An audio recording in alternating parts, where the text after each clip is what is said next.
یہ ایک بھائی نے سوال پوچھا ہے کہ اگر قرآن پاک زمین پر گر جائے، اسے پتہ نہیں چلا، اچانک قرآن پاک زمین پر گر گیا، تو اب اس کا کیا کفارہ ہے؟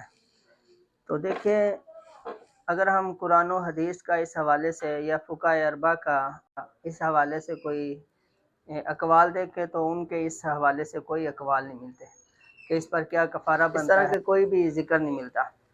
علماء نے فقط یہ کہا ہے کہ اگر آپ بندہ کو چیز تقسیم کر دے اپنی حیثیت کے مطابق، جو بھی فرض یا واجب نہیں ہے بلکہ مستحب عمل ہے، کہ ہمیں جو دل کے اندر پشیمانی ہو رہی ہے کہ یار یہ مجھ سے کیا ہو گیا، تو اس پشیمانی کو، اس شرمندگی کو دور کرنے کے لیے کوئی اللہ کی راہ میں چیز صدقہ کر دینا، اس کو علماء نے مستحب لکھا ہے، اور اس کے ساتھ ساتھ توبہ استغفار کریں، اللہ تعالیٰ سے معافی مانگ۔ باقاعدہ کفارہ قرآن اور حدیث میں موجود نہیں ہے۔ السلام علیکم ورحمۃ اللہ۔